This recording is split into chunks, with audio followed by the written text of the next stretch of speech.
Si vous voulez savoir comment j'ai attrapé ce bébé barracuda et comment je l'ai envoyé très loin dans les profondeurs, restez jusqu'à la fin. Vous allez être surpris.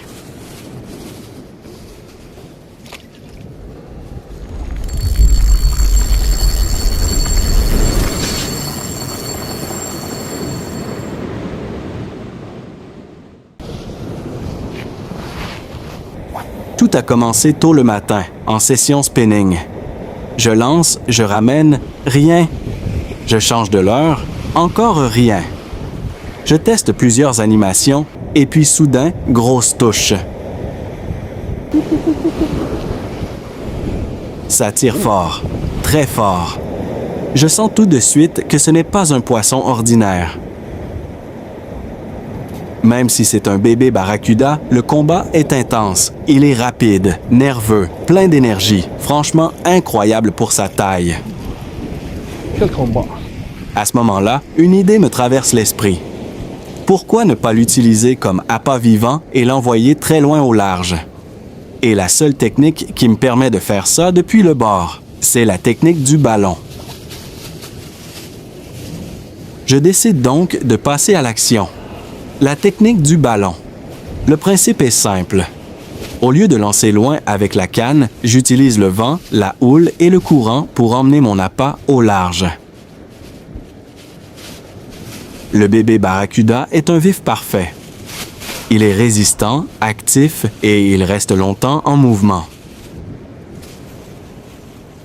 Un vif qui nage bien attire naturellement les gros prédateurs. Je le conserve soigneusement pour qu'il reste en pleine forme. Plus il est actif, plus il attire l'attention sous l'eau. Le montage. J'utilise un bas de ligne en acier de 5 mètres. Pourquoi? Parce qu'en mer, les attaques peuvent être violentes. Les grands prédateurs ont des dents puissantes. L'acier évite les coupes et résiste au frottement. Le bas de ligne est relié à la ligne principale avec un émerillon solide pour éviter que tout s'en mêle. Ensuite, j'attache le ballon. Le ballon est gonflé correctement. Pas trop, sinon il devient instable. Pas assez, sinon il ne tire pas assez loin.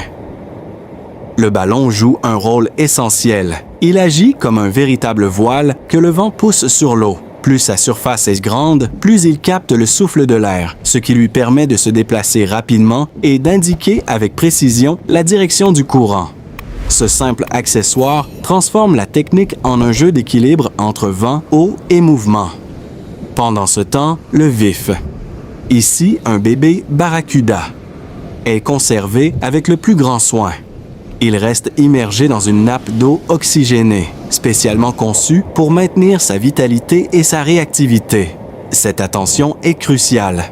Un vif fatigué ou stressé perdra sa puissance et son efficacité, et l'opération de pêche en sera directement affectée. La clé réside dans le maintien constant de conditions idéales, comme si le barracuda était encore dans son élément naturel. Une fois le vif prêt, on passe au bas de ligne, qui a été préparé à l'avance pour éviter toute perte de temps. Il est solidement attaché au ballon grâce à un émerillon et un nœud simple mais fiable, garantissant qu'il ne se détache pas même lorsque le courant ou le vent deviennent plus puissants. Chaque étape est pensée pour optimiser l'efficacité et la sécurité de l'opération, transformant un simple geste en une coordination précise entre matériel et nature. Je mets le montage à l'eau. Le vent attrape le ballon. Le courant aide. La houle pousse doucement. Et petit à petit, le vif part vers le large. Sans forcer. Sans bateau. Sans drone. Sans kayak. Juste la nature. Si cette technique vous plaît, pensez à liker, partager et vous abonner pour découvrir encore plus de méthodes efficaces depuis le bord. Et dites-moi en commentaire, avez-vous déjà essayé la pêche au ballon? On se retrouve dans la prochaine vidéo.